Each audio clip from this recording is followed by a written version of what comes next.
Yo, what's going on, guys? Welcome back to the Ultra Squad, and today we're here with part 2 of What If issei was an Anodite. Now, I don't want to waste any of you guys' time. Let's just start this video.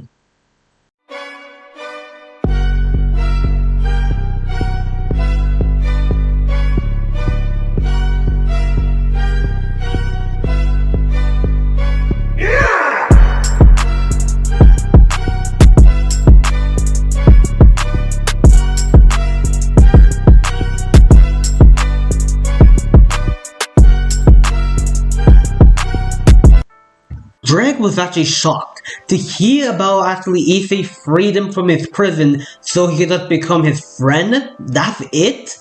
Of course, Drake is not going to reject the offer, so he actually said, yes, of course I'll be your friend. If he actually did reject, he might be put back into his prison.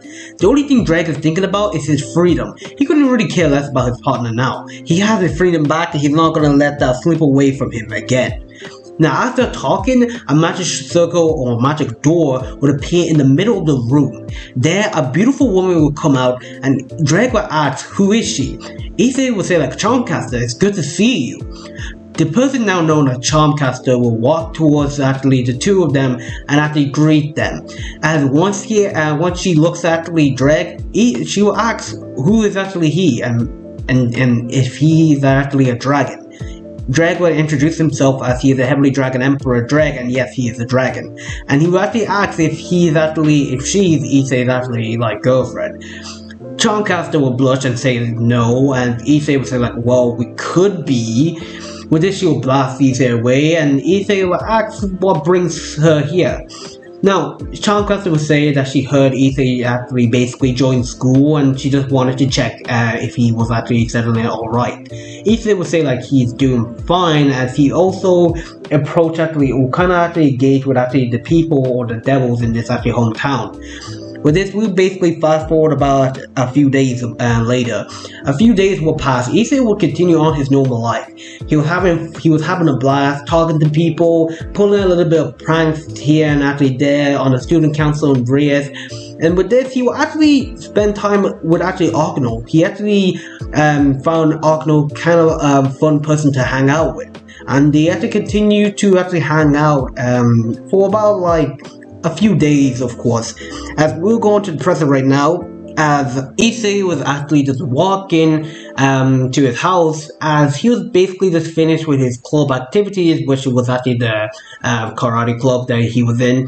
As once Issei was walking, he would see Akino walking slowly to her house. Issei asked if Akino was alright, because she kind of seemed down. Akino would greet Issei, and she was saying yeah, she just kind of has a lot on her mind. That her club members are going on this 10 days training to prepare for a raiding game. Issei asked what this raiding game, and she explained what a raiding game is to Issei. Issei kind of thought that was fun, and Akino got a great idea. She asked Issei if he wants to help them out of this raiding game, since he's so powerful. Issei thought about this, and he kind of rejected, surprisingly.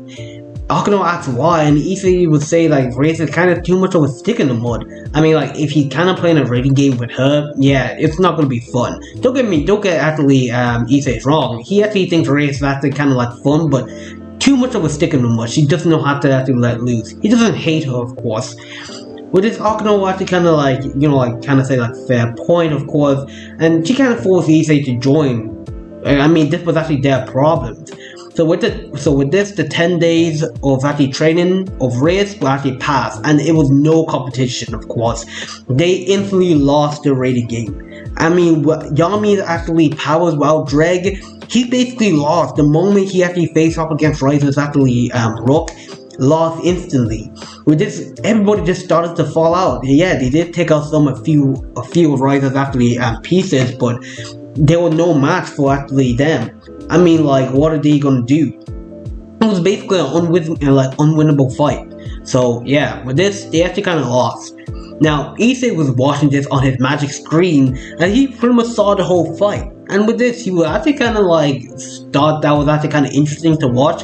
But at the same time, he felt something inside of him. He felt kind of disappointed, sad, and he pretty much of Akino. I mean, like, now that she lost, what's gonna happen to her? I mean, he did grow actually kind of like friendly with her, of course, and well, like since Akno did tell Issei that if Riz lost, then she gets engaged to Ryza, and Ryza gets to have Riz Parage. So he was actually quite worried that if this Ryza guy did something to Akano, yeah, he was not forgive himself. And he heard that this Ryza is a prick, so yeah. Issei decided to go to the underworld just to pretty much have some fun. So we go into the underworld right now, as pretty much the devils were having the actually ceremony, of course, of actually Ryza and Ray's engagement. As they're celebrating, of course, the door will be blasted open as every single devil that was actually in charge of guarding the place would be flown inside the room. All damaged, beaten, they were all unconscious. Ryza asks who was the one who did this, and with this Issei would actually come out. With this Issei would say like, "What's up, bitches?" Sorry for my language, of course. And with this, Ryza would ask who is he. Issei would say like he's actually the one to trash his actually wedding. With this, Issei would fire actually his mono actually blast towards Ryza. And with this, what Ryza would dodge and pretty much destroying a part of the building. Everybody would start running as the guards would now charge towards Issei. Now Surzek did not plan this, and since he doesn't even know who Issei really is, yeah, he kind of thought of him as kind of like of an enemy. So he actually ordered the guards to actually pretty much, like capture or even like kill Issei, of course. So with this, they will all attack Issei, but Issei will shoot out some mana shockwave, knocking them all back. As with this, Ryza's Parage was charged towards Issei. Two of Ryza's knights will actually deliver one slash, but Issei will put up a mana actually shield protecting himself, while the other shot actually magic blast towards his back, which Issei would teleport as he was flying in the sky. He will actually use the chandelier, breaking it, of course, and he will actually knock all of them away. With this, Issei will look towards Ryza and he will fire a blast towards him. Since you want to be actually all high and powerful, let's see if you can do actually some damage against me, Issei will say. Ryza would dodge some of Issei's attack, but he couldn't dodge most of them. With this, loads of people or the guards started to get back up, and Issei kind of thought that this was actually annoying. So Issei would actually, surprisingly, he would reach into his pocket and throw some rocks on the ground. And they will actually kind of think like, wait, rocks? What's that gonna do? But the rocks started to get bigger and it started to change into something. They started to change into golems, of course, the one that Charmcaster pretty much used. And with this, the golems started to attack the guards and even Ryza's Parage, while leaving Issei to fight Ryza. Now, Ryza would shoot hellfire towards Issei, but Issei would actually dodge it, and he would grab Ryza using his mana actually blast, lifted him up and flinging him to the ceiling and back down over and over again. He would spin Ryza around the whole room, knocking actually everybody away, and he would throw him into actually a wall. As Ryza would get back up, he will actually fly towards Issei, now pissed of course, while Issei would just teleport behind Ryza, kicking him, making him hit the ground while lifting him up by the feet and repeatedly actually firing blasts at him over and over again. Now Ryza was actually so mad, he released so much hellfire that pretty much Issei needed to back away. As with this, Issei kinda actually just made 3 or kind of like 2 clones of himself, of course, magic clones, and they all surrounded Ryza. They all started firing blast after blast after blast, hitting Ryza over and over again until he was unable to actually move. Issei would be standing right in front of Ryza before he used his magic to absorb every ounce of Ryza's power. And once he was done, Ryza had no magic left. Heck, even his regeneration was not even working for him. He couldn't use any ounce of power, no magic at all. With this, Issei thought that pretty much the wedding was actually basically over, so he would run towards Akano, grabbing her hand, while also he would tell Reyes Parage to follow him while they actually escaped with this. They would actually ask Issei what was he doing, and Issei was saying that he pretty much came here just to trash the wedding. Akano would say to Issei that pretty much what he did actually may actually cause the devil to come after him, but Issei would say that he does whatever he wants. This would surprise Akano, and with this, Issei would teleport them back to Kuru Academy. Now, once they got there and Issei teleported them to the house, it was only actually Issei and Akano, while Issei was actually at Akano's house. Issei would actually, would say to Akano how reckless she was actually in the raiding game, and pretty much he asked Akano why did she not use her full power. I mean, if she used her full power, her angel side, then she would have just easily won this. Akano, hearing that Issei knows that she's a fallen angel, would just say to Issei that she doesn't actually consider herself a fallen angel, that fallen angels are just pure evil. With this, Issei would approach Akano and kiss her on the forehead, which he would say to her that he doesn't think of her as evil. He thinks of her as actually kind and caring. This would make Akano blush, to where Issei would actually tell Akano that he would be actually off. And with this, we basically have an end to the Riser arc, and we go on to the Kokobel arc. Now, it's been about 3 days since the whole Issei crashed into the wedding, of course, as Suzuki would actually tell Reyes since that Riser magic was actually gone and pretty much he was in bad condition, they actually cancelled actually the wedding, so Reyes is actually kind of free here. And Suzuki asks Reyes if he actually knows actually that boy, Issei, which Reyes says she does. Well, not really, of course, that he's pretty much new to our school, but he's actually really powerful. Suzuki asks if he can talk to Issei, but pretty much Reyes says like she doesn't even know. She will actually call Issei for him to come to the orc room so actually her brother can speak to him, but Issei kind of rejects the offer, saying that he's not interested in meeting actually the Devil Kings or anything like that. So with this, Issei will just continue on his normal life, and with this, Akano will actually kind of become closer to Issei, of course. Now, we'll basically actually just see Issei in class as he was actually just sensing something. He sensed a familiar energy that he actually never thought he would see. So after when actually class was over, Issei went to the orc actually club room, and there he would actually see 2 people that he actually never saw before. As he will see 2 hooded cloaked figures, of course, as they were actually just talking to Reyes and Sona. Now, once Reyes and Sona sees Issei, they ask what is Issei doing here.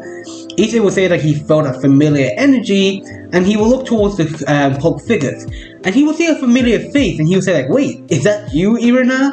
But this Irina will actually kind of look towards Issei, and her eyes will widen. It was her childhood best friend, Issei. As with this, the two of them will have a reunion, and Reyes asks, does Issei know her? Issei says like, yeah, they were childhood best friends before he actually almost let that slip, that he went to another planet, of course. Issei cannot say that. He cannot say that he's actually from a different planet, because that would freak all of them out. So with this, he would just say that he would just, after Irina left, he was just traveling around the world, of course. So with this, we will have the whole actually thing where actually the exorcist asks actually Reyes and Sona not to get involved, and with this, Kiba will actually challenge actually the 2 exorcists to a battle. Will also actually like Yami as well, but Reyes actually said to Yami that he can't use his power properly. There's something going on with his sacred gear. As with this, she will look towards the direction to Issei, because she wanted to ask Issei something, because ever since Issei did something to Yami, his powers have been acting up, but she will ask him actually later. With this, the whole battle between actually Kiba and Yami and the 2 exorcists will happen, and they will be eliminated quickly. I mean, Issei's not, okay, Kiba will put up the same fight with actually Zenobia, but Yami will be defeated by Irina with ease, of course. So after the whole battle was over, of course, Issei just proceeded to actually head home, and also bringing actually Irina and Zenobia along with them. And they did actually gave the full explanation why they were here in this town to get the holy swords. Now, Issei thought that it was actually kind of fun helping actually them get some holy swords back. So with this, he would actually kind of like assist them in this actually whole thing. And also, he heard from actually Akano that Kiba has actually went rogue. Something about his past, something he doesn't actually really know, but Issei didn't really actually care. Now, with this, a couple of days will actually pass. To them, they will actually find actually the holy swords, as they were actually preparing to actually returning back to the church. Now, Issei will be at home just chilling, of course, but you get a call from actually Akano. Hakuno would tell actually Issei that she actually needs his help, like really much, like they really need his help. So with this, Issei would say to Akuno that there was actually no problem, that he would be on the way. Now once he arrived at actually the location which Akuno gave to him, he would see that a barrier was placed around the whole school, and he asked Sona what was actually going on.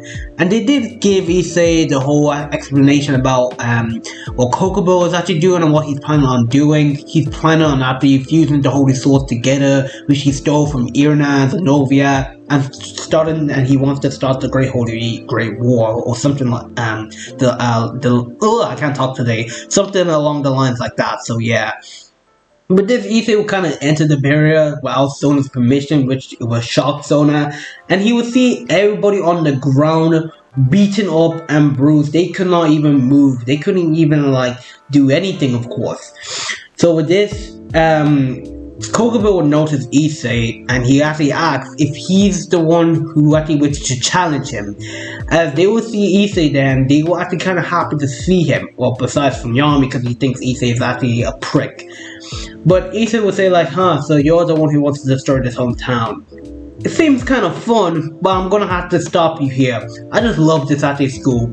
So with this, Issei would use magic to shoot it towards Kokubo. Kokubo will actually dodge, and he would shoot a life spear to Issei. Issei will grab actually Kokubo's life spear, and he will actually fuse his magic into it, and with this he would throw it back to Kokubo, but the life spear would actually split into 10 life spears, and they were all actually kind of like, some would actually pierce Kokubo by the legs, by the arms, and also by the like stomach, whatever. And Kokubo would be surprised by Issei's actually level of magic power. Now Issei would appear right in front of actually Kokubo before he would grab him by the face and slam him towards the ground, making a huge crater there, and killing actually all of actually like the 3-headed dogs that was actually there. Now once Issei actually flies up, Kokubo would actually be now mad, and he would start to tell Issei who does he think he is. With this, Issei would smirk, and he would say like, fine, do you really want to know who do you think I am? Sorry, that came out kind of wrong. Issei would say like, okay, do you really want me to answer that? Issei would say. Issei would pretty much power up, using so much mana that it would shake the surrounding area itself. Issei will activate his Anodite state, and there everybody will be in awe seeing Issei in this his pure instant mana state, his Anodite state. Kokubo was just now fearing what Issei is now, as pretty much Issei will fly toward Kokubo, and Kokubo will basically crawling away. What he was feeling was actually a level of magic that he never thought he would feel. It was even possibly even stronger than even Great Red, of course. So Kokubo was saying like, stay back, stay away from me. But Issei would tell Kokubo that he wants to have a little bit more fun. But this, he will kick Kokubo in the face, breaking all of the bones in Kokubo's body, and he will drop to the ground like, legit, he will be dead. But something even surprisingly even happened. Issei will bring back, well not really bring back, but like, he will revive Kokubo back to his full state, and with this he will actually proceed to pummel him down to the ground over and over. Every time Kokubo breaks, Issei will revive him, and he will actually just completely just actually beat on him 10 times harder. Kokubo was basically just feeling like was in hell, like up against the Anodite. Yeah, he was definitely not winning this. And with this, Issei was now stepping on Kokubo's like back, as he would rip his wings out of his actually body, crying in pain, of course. And everybody was now, they were kind of feeling afraid of Issei, because once what they were seeing in front of them was actually something like they would never thought they would see. They were seeing Issei purely just out of magic itself, like he was just magic itself, like his whole body was made out of it, and he was just stepping on Kokubo, a cardinal actually fallen angel nearly the level of a Zazel. And so they were actually quite like afraid of him now. So with this, the barrier would break to reveal the White Dragon Emperor. The White Dragon says that he's actually came here for Kokubo, and with this Issei will say like, oh, I think I kind of broke him before he lifted him up, and seeing the lightless eyes of Kokubil before he was thrown towards the White Dragon, and the White Dragon will leave, of course. And with this, we'll have the end of the Kokubil arc, and we will go on to pretty much actually the peace treaty. Now, ever since the Kokubil incident, everybody has been quite surprised by issei's actually power, especially Rias, of course. I mean, she didn't even know how powerful Issei is, and that was only a fraction of Issei's power. Issei has more power within him, but that was just a fraction of it. So with this, Issei would just continue on his normal school life, hanging out with Akino, and surprisingly, he actually allowed Akino to live with him, of course. They pretty much practiced her magic to even kind of improve on it. Heck, he even actually asks if he can kind of also train Gasper, since Gasper was actually free from his seal. He kind of actually took an interest in Gasper. Stop in time. That was interesting. Issei can have a lot of fun doing that. But the whole peace treaty thing would happen, of course. Issei would actually not be there. He would not really find the interest of actually going to a meeting, and especially a peace treaty meeting. He kind of thought of it like it was actually kind of boring. So with this, Issei will be actually at home, and he will actually kind of just be chilling, talking to Dreg. Now, Dreg will actually tell Issei about the White Dragon, of course, and Issei will be kind of interested. He wanted to know who this White Dragon really is, and he actually now that he actually felt, sense actually the magic around him, he will actually sense the White Dragon there. With this, he will actually see the White Dragon is at the school. With this, Issei asks Dreg if he wants to tag along, and Dreg obviously would actually say yes. So with this, Issei will go to the school where actually the school was under attack by the Chaos Brigade. Now, Issei would basically see that also time has stopped, but Issei would just snap his fingers and time would go back to normal, surprising everybody there that pretty much time went back to normal, and they asked what really happened. But what they will see is Issei in his Anodite state purely just glowing in the whole center of the whole battlefield, and with one final magic attack, Issei will launch an attack, incinerating all the mages that was in the area, of course. Even actually Catherine was even eliminated what Issei basically did. He basically used one magic attack, eliminated all of them from existence. Now, once that was actually over, Issei will go to Akino and ask what was that. I thought this was actually going to be a meeting, not pretty much an invasion attack. So they were actually kind of surprised, Azazel, Mike, and Sezek was surprised to see that Issei eliminated all of them just like that, completely just like that. But immediately, Azazel, well, not really Azazel, but Valane, you guys already know it's Valane because I did put up a post in my community tab, so go ahead and check that out. Would actually say so you're the one who actually basically took out Kokubil, am I not mistaken?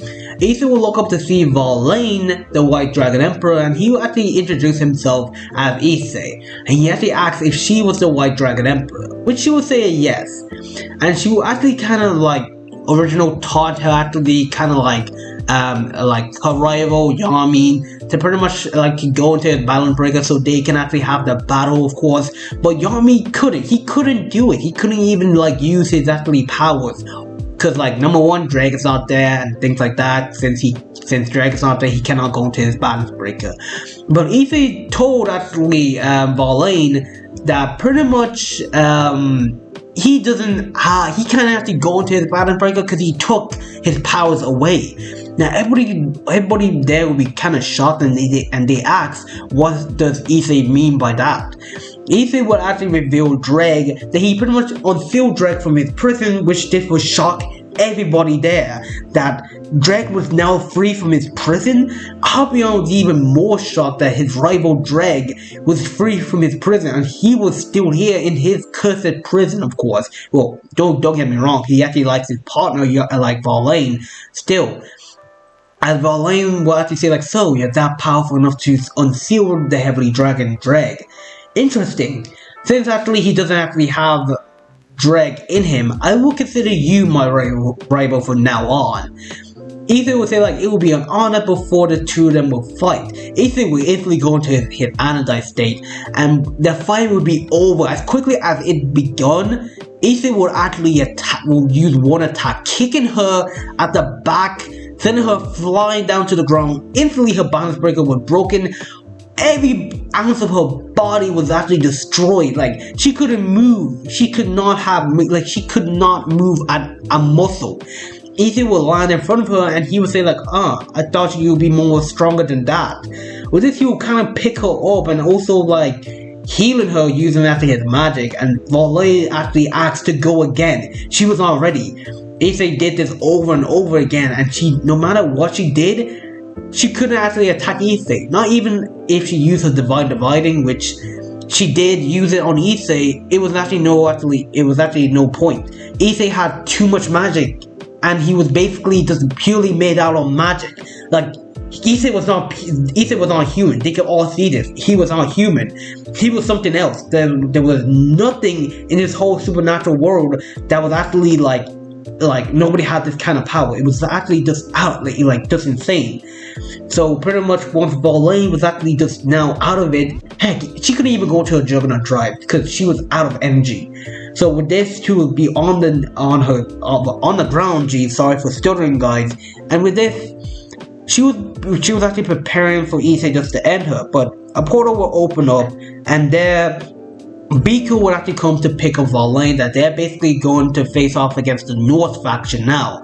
Issei kind of thought that who's this guy, and with this, Valet would tell Issei that they will have their battle before she will actually wink at him, of course. Issei would kind of think like, ooh, she's actually kind of bad. But guys, I'm going to be ending the what if here. If you guys kind of like this, let's get the video up to about 30 likes, and you gotta be getting a part 3 of this. Without further ado, I'm out. Peace.